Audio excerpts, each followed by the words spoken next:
Thank you for the introduction. Let me start my presentation. First of all, I'm delighted to have this opportunity to give a presentation in this bioparts Zoom seminar.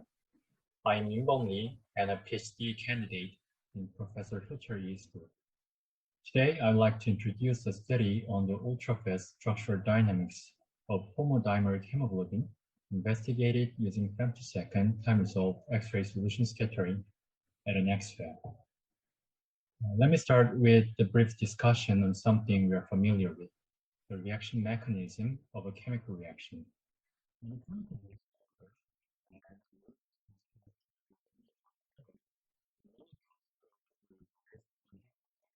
And reaction intermediates. These transient species play an important role in determining the resulting product and characteristics of the product, like molecular structure and stereochemistry.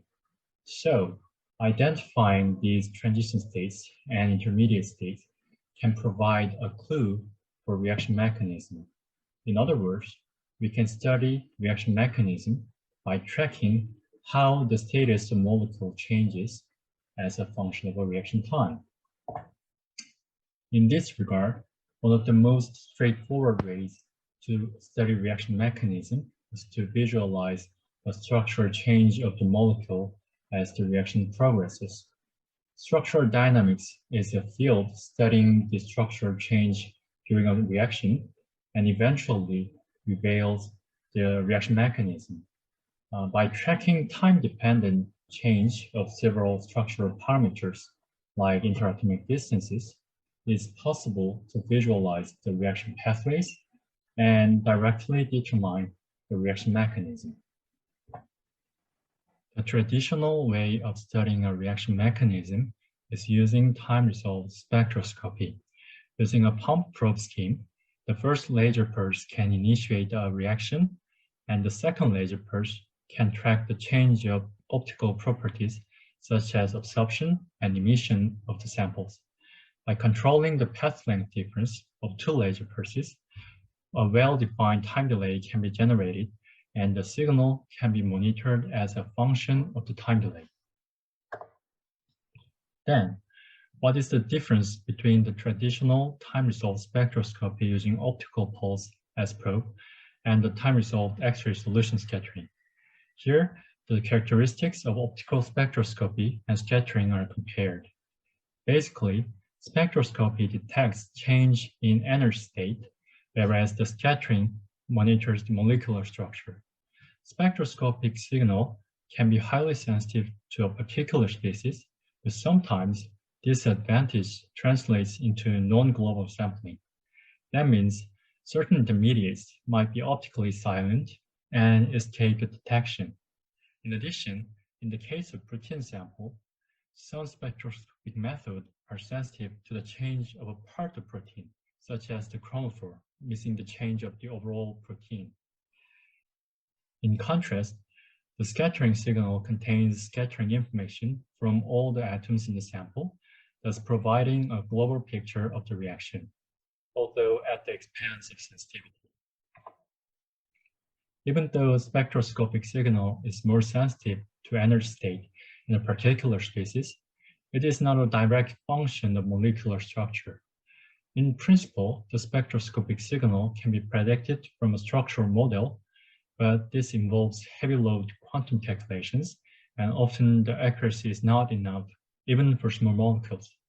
The major advantage of scattering is that the signal can be directly related with the molecular structure. We can easily and accurately calculate a scattering pattern from a structural model by using a simple scattering equation. Therefore, structural change of a molecule during a reaction can be tracked by scattering method, and direct visualization of reaction pathways offer a straightforward way to determine reaction mechanism. Then, let me discuss how we can determine molecular structure. When an X-ray is scattered by two atoms, an interference pattern is generated. This pattern is sensitive to the distance between the atoms. For example, the longer distance make more closely spaced peaks in the interference pattern. Theoretical expression for the X-ray scattering is given by the well-known Debye equation. As you can see here, X-ray scattering intensity is a function of interatomic distances. Accordingly, we can determine molecular structure based on the X-ray scattering signal. For proteins, it is more important to reveal structures because of the well-known relation between the protein functions and protein structures. For example, substrate binding on proteins can be altered by the protein structures. The dynamic behavior of the protein structures is also critical because it can be the key to the mechanism how the proteins function. As a result, by unveiling detailed structural dynamic information like kinetics and intermediate structures should provide clues to understand biorelevant reactions. One of the most popular methods to study the structures of proteins is the crystallography. In this method, we use a single crystal of proteins as a sample for the experiment. From the diffraction patterns of the crystal, electron density maps can be obtained and protein structures can be extracted with atomic resolutions. There are numerous examples where the protein structures were revealed using the crystallography. In addition, there are also many examples of protein structural dynamic studies using time-resolved X-ray crystallography. Still, crystallography has some weak points. For example, crystal preparation can be tough, and the structural change occurs in the crystal can be different from that occurs in the solution because of the steric hindrance in the crystal.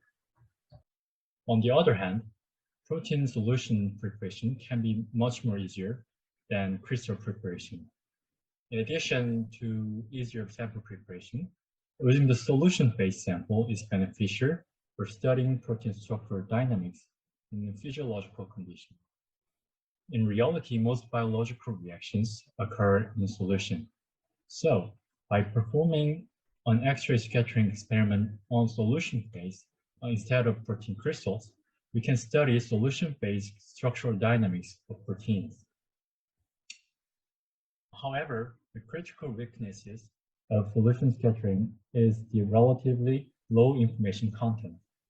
In the crystal, there is information coming from the fact that the molecules have a periodic arrangement. Because the protein molecules have random orientation. So direct structure refinement using the solution scattering result yield lower structural resolution compared to the crystallography. To deal with this problem, a proper structural modeling based on the prior knowledge is required to extract structural information from X-ray scattering data.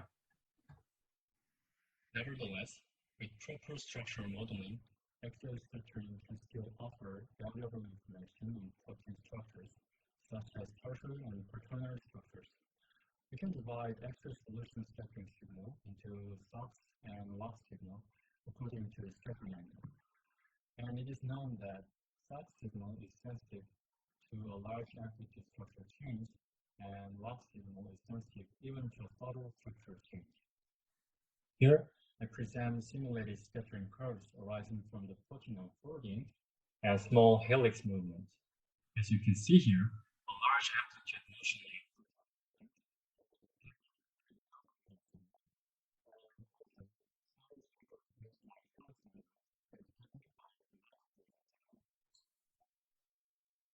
Let me briefly explain how we can track the structural dynamics using X-ray scattering. First, a solution sample is provided by a sample delivery system, and laser and X-ray pulses are focused on the sample. If an X-ray pulse arrives before the laser pulse, then scattering pattern arising from the ground state is measured. We call this the reference signal. If a laser pulse arrives before the X-ray pulse, then a reaction is initiated by the photoexcitation so that structural change of reactants occurs. Subsequently, an X-ray pulse arrives with a certain time delay. Then the scattering pattern arising from the transient molecular structure is measured. We call this time-dependent signal. By subtracting the reference signal from the time-dependent signal, we can obtain the difference scattering signal. The difference scattering signal contains the information of the structural change of molecules during the reaction. The time resolution of time-resolved X-ray solution scattering is generally determined by the temporal width of an X-ray pulse. For a typical time-resolved X-ray solution scattering experiment, we can use an X-ray pulse generated either from synchrotron or X-ray free electron facilities. Initially, we performed time-resolved X-ray solution scattering experiments at synchrotron facilities like APS, KK, and ESRF. In these cases, we could get a time resolution of around 100 picosecond. Since around 10 years ago, new X-ray source called X-ray free electron laser, XFEL, has been developed. When the X-ray pulse of these facilities are used, the time resolution can reach down to about 100 femtoseconds. Here, I list proteins that were studied using time-resolved X-ray solution scattering method by our group. Today, I'd like to discuss studies on homodimeric hemoglobin called HBI. HBI belongs to heme protein family. Heme proteins are one of the most intensively studied proteins using various experimental techniques. The most well-known example of heme protein family is hemoglobin. Hemoglobin shows allosteric regulation, one of the typical mechanisms that proteins use for regulating their activities. Hemoglobin consists of 4 subunits, 2 alpha and 2 beta subunits, and ligand binding affinity of the subunit is affected by the ligated states of the other 3 subunits. However, for the purpose of studying the allosteric regulation, the dynamics of hemoglobin are somewhat complex because of its heterotetrameric structure and many possible ligated states. On the other hand, homodimeric hemoglobin, called HBI, is a simplified model system for studying allosteric structural transition because of its simple homodimeric structure and fewer possible ligated states. According to the previous studies using crystallography and spectroscopy, HBI has 2 static conformations called R and T states. The R state is a ligated state with higher ligand binding affinity, and the T state is an unligated state with lower ligand binding affinity. Also, the structural differences between the R and T state were revealed by crystallographic structures. The information of dynamics during the RT transition in the solution phase, such as the kinetic model and time constants, number and structures of reaction intermediates, such dynamic information was unclear. Our group has revealed the structural dynamics of HBI in solution using time-resolved X-ray solution scattering. Before discussing the ultrafast structural dynamics of HBI, I'll briefly introduce the structural dynamics of HBI after 100 picosecond collected at APS and how we extracted the structural dynamics from the time-resolved X-ray solution scattering data. We performed an X-ray scattering experiment on wild-type carbon monoxide HBI. The reaction was initiated by 532 nanometer laser so that the CO ligand can be dissociated from the heme group. The ligand dissociation triggers the allosteric RT transition, and those structural changes were monitored by X-ray scattering. As you can see here, the time domain ranges from 100 picosecond to several tens of milliseconds. Using the data, we performed a kinetic analysis based on the singular value decomposition analysis called SVD analysis. SVD analysis provides the basis consisting of the experimental data. From the SVD analysis, we can extract kinetic information such as the number of intermediates and the time constant of the transition between them. By performing SVD analysis, we can obtain time-independent scattering curves called left singular vectors and corresponding temporal profiles called right singular vectors.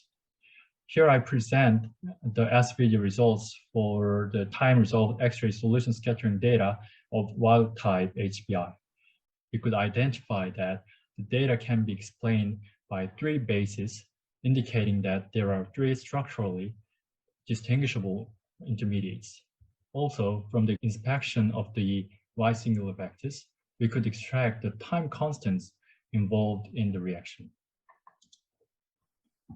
The next step is to establish candidate kinetic models consistent with the SVD results and determine the optimal kinetic model that gives the best description to the experimental data. From those procedures, we could determine the optimal kinetic model of HBI after 100 picosecond, as shown here.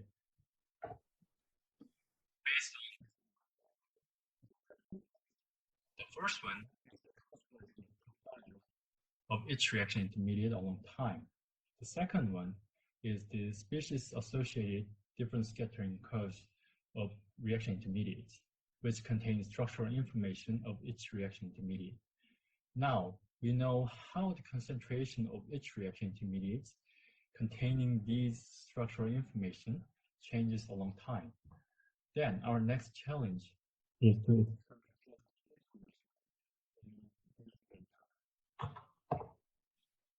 let me briefly explain the strategy for structural refinement. As I mentioned before, due to the lack of information content compared to crystallography, we need some structural modeling for the refinement. For this purpose, we applied the rigid body modeling to the template crystal structure. As shown in this figure, the whole protein was divided into several rigid bodies by using a helix as a base unit. Then, the objective of the structure refinement is to optimize the position and orientation of the rigid bodies to fit the experimental data.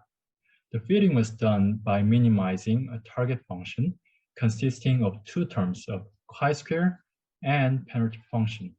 Here, the chi-square represents the discrepancy between the experimental data and the theoretical curve of a test structure, and the penalty function increases when there is a collision inside the test structure or tertiary structural symmetry between two subunits is broken in the test structure. By minimizing the target function based on Monte Carlo simulations, we can find candidate structures for intermediates that fit the experimental data well and maintain the chemical stability at the same time. Following the procedure, an initial structure can be modified to a nearby minimum position of the target function. We additionally perform the refinement procedure with various initial structures shown as green sphere here to access the global minimum position. The initial structures were generated by randomly moving the rigid bodies of template crystal structure.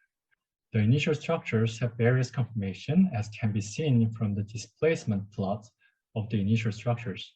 A displacement plot shown here represents the displacement of each residue from the heme group compared to the reference structure, reflecting the tertiary structure of a protein.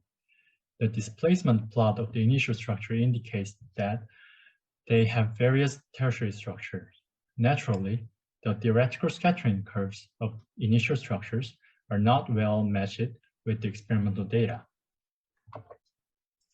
Here, I present the result of structural refinement for a reaction intermediate of HBI as an example. First, the root mean square deviation from the deoxy crystal structure and the chi-square value of the initial structures are represented by black dots in this figure. We can see that the initial structure have various RMS values and chi-square values are naturally large. After the structure refinement, the chi-square values and diversity of RMS values were reduced. We have selected some of the refined structure with low chi-square values and having no collision and suggested them as candidate structures for the reaction intermediate. Those candidate structures are indicated by blue dots in this figure. From the displacement plot, we can see that the initial structures were converged to the optimized structure after the refinement, and the theoretical scattering curves of candidate structures are in good agreement with the experimental data.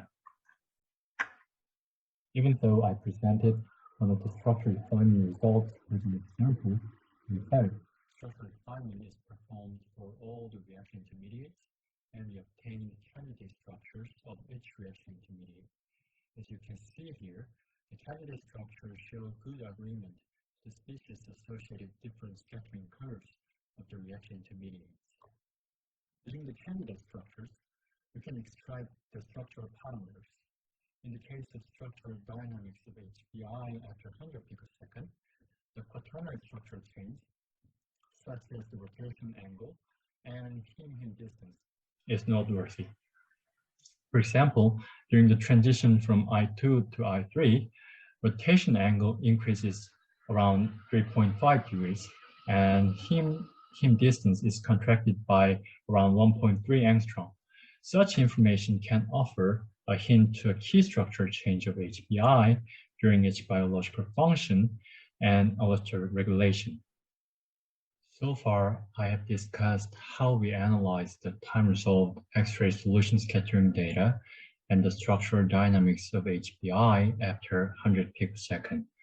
Now I'd like to introduce the ultrafast structural dynamics of HBI, the main theme of this talk. This is the kinetic model obtained from the previous time-resolved X-ray solution scattering study on HBI. Although the structural dynamics of HBI later than the 100 picosecond were unveiled successfully from the previous study, but the earlier structural dynamics were still mysterious because of the insufficient time resolution.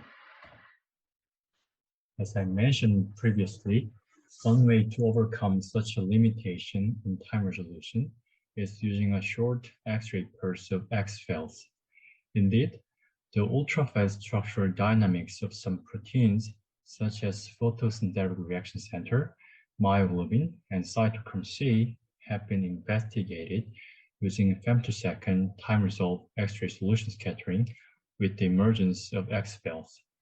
Using femtosecond time-resolved X-ray solution scattering, ultrafast structural change of proteins, which were not typically accessible using the experiments at synchrotrons, such as protein cake and the ligand dissociation, were revealed. Before talking about the ultrafast structural dynamics of HBI, the controversy on the ultrafast structural dynamics of myoglobin should be mentioned. In one experimental study, which was done by Professor Camarata and coworkers, the radius of gyration and the volume of myoglobin were calculated based on the linear analysis using the SOX region data. And it was argued that they exhibit underdamped oscillation in ultrafast time domain. In contrast, in the following year, a theoretical study by Professor Hub and coworkers argued that the radius of gyration of myoglobin exhibit overdamped behavior with much faster damping, as you can see in this figure. Also, they found that the underdamped oscillatory feature can be observed when the hydration shell was considered, because the SOX data can be affected by the change of the hydration shell. In this regard, to confirm the dependency of SOX data on the hydration shell, we simulated scattering curves arising from 3 different changes of the electron density of the hydration shell, while the same structural change of the protein were assumed for all 3 cases. As you can see here, the change of the hydration shell dominantly affects the SOX signal, whereas its effect on the WOX signal is relatively small. Based on this result, we decided to focus on the WOX region for the analysis of the structural dynamics of the bare protein. Here I present the femtosecond time-resolved X-ray solution scattering data of HBI within 100 picosecond. As you can see here, the femtosecond time-resolved X-ray solution scattering data were collected from around -5 picosecond to 100 picosecond, focusing on sub-100 picosecond time domain. The experiment was performed at LCRS, and the time resolution was about 800 femtosecond. Similar to the previous analysis method, we performed SVD for the kinetic analysis. From the SVD analysis, we found that two reaction intermediates contribute to the signal predominantly in this time range. When we fitted the first right signal vector with an exponential function, we obtained a time constant of 8.7 picosecond.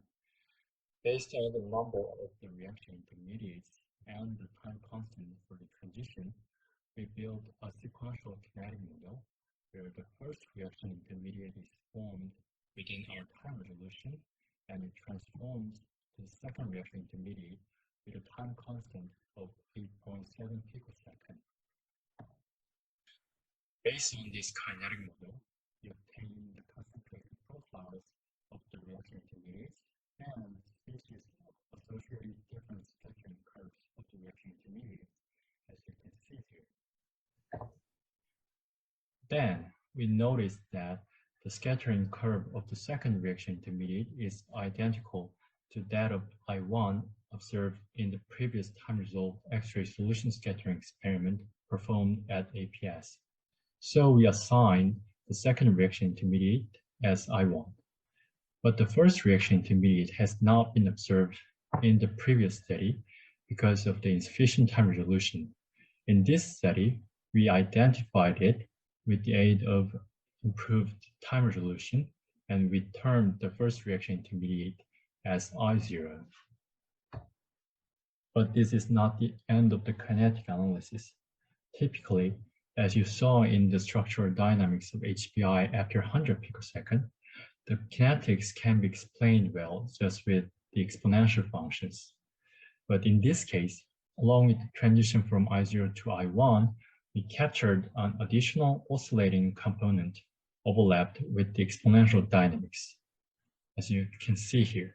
So, to fit the first right singular vector, we additionally used a damped cosine function yielding a damping time constant of 800 femtosecond and a frequency of 13 inverse centimeter.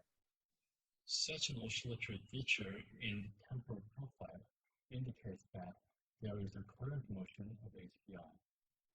To analyze the structural change during the coherent motion, we selected showing the locus deviation and the exponential behavior. Here the data at 0.5 picosecond and 1.5 picosecond, where we label them as I0U and I0D respectively. Using the different scattering curves of these four species, I0, I1, I0U, and I0D, we refine the molecular structures of reaction intermediates. The refinement procedure is similar to that I described a while ago. As you can see here, just like the previous case, before the structure refinement, the initial structure had a broad range of RMSD and large chi-square values. After the refinement, the candidate structures have narrower range of RMSD and smaller chi-square values. These are the refinement result of the four reaction intermediates, and these graphs show the experimental difference scattering curves and the theoretical difference scattering curves of the candidate structures obtained from the refinement result of each reaction intermediate. As you can see here, the theoretical scattering curve of candidate structures exhibit good agreement with the experimental difference scattering curve. Now, let's talk about the detailed structures of the reaction intermediates. First, I'm going to show you the structure refinement results of I0. This difference distance map shown here represent the change of interresidue distances compared to the reference structure. In this case, the structure of I0 was compared to the initial carboxy structure.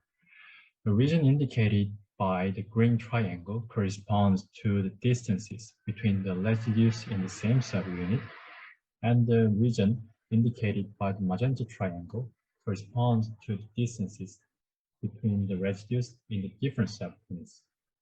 As you can see here, even though the formation of I0 occurs within 800 femtosecond, it accompanies movements of helices throughout the whole protein.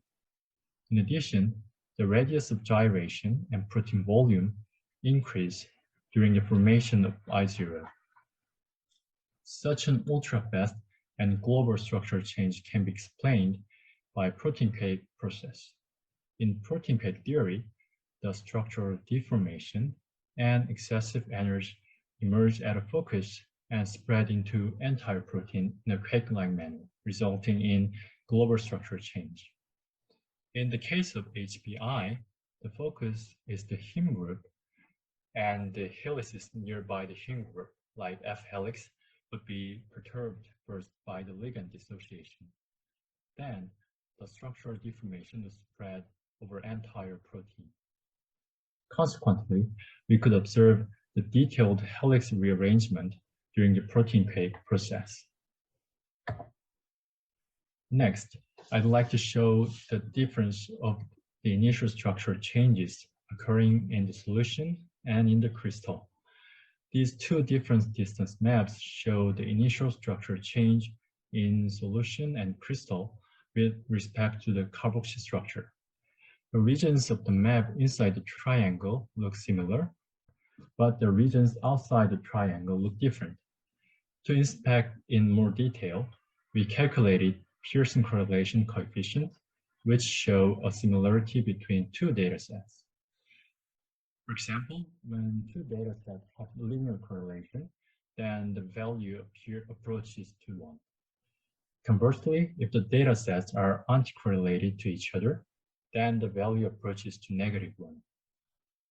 If there is no correlation, then the value will be close to 0. When we calculated the coefficient using the maps for inner helices from B to F helix, we got the value of 0.77, indicating that the structural changes of inner helices in solution and crystal are similar to each other. In contrast, when the coefficient was calculated for the terminal helices, we obtained a value of 0.24, which is much smaller, indicating that the terminal helices move differently in solution and in crystal. In addition, as you can see, the movements of terminal lesions are larger in solution than in crystal. Such a different movement of terminal helices, depending on the sample phases, can be used by the restrictive motion of protein in crystal. After the formation of I0, HBI undergoes a coherent motion. Here I present the different distance maps of I0U and I0D compared to I0. We can see that the overall interregnum distance increases in I0U and decreases in I0D compared to I0. Similar trend can be found in the parameters representing the global structure of proteins. For example, the radius of gyration and protein volume also increase in I0U, whereas decrease in I0D compared to I0. Based on this result, we concluded that the overall protein expansion and contraction occur during the coherent motion. Real space and Q space have a reciprocal relationship. In other words, the change of the long distance can affect more than the data in the small Q region. In this sense, it is natural that such a change of the overall protein size should be manifested in the signal at relatively small q. In fact, we observed similar behavior of the amplitude at the lowest q of the wax region used for the analysis. The increase in I0U and decrease in I0D compared to I0. Now, I will discuss the transition from I0 to I1. The different distance map of I1 compared to I0 shows significant movement of the C helix and the CD loop, as indicated by the dashed lines.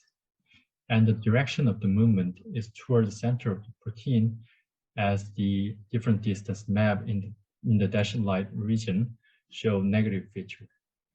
In addition, the overall interresidue distances exhibit negative change, implying that the protein contraction occurs during the transition from I0 to I1. By combining all the structure refinement results using the wax region, we obtain the change of radius of gyration and protein volume. Also, considering the fact that the SOX data can be affected by the hydration shell, we also calculated the values by the linear analysis of the SOX region. The time profile of the radius of gyration and protein volume obtained by this wax and SOX analysis show clearly different features. For example, the amplitude of the oscillatory features of the radius of gyration is much larger in the SOX analysis compared to the wax analysis. Overall, the time profile of the radius of gyration obtained from the SOX analysis exhibits underdamped-like behavior, whereas the time profile obtained from the wax analysis show overdamped-like behavior. Such a difference demonstrates that the SOX data is largely affected by the change of the hydration shell. Up to now, we discussed how the structure of HBI changes upon photoexcitation just using the wax region data, since the SOX region data is dominantly affected by the hydration shell. Then, what about the data in the SOX region? At this point, we moved on a step forward based on the idea that the SOX region is largely affected by the change of the hydration shell. Using the refined structures obtained from the wax data, we further optimized the electron density of the hydration shell by fitting the SOX region. As you can see here, such procedure worked well, increasing the agreement between the experimental and theoretical curves in the SOX region without severely impairing the agreement in the wax region.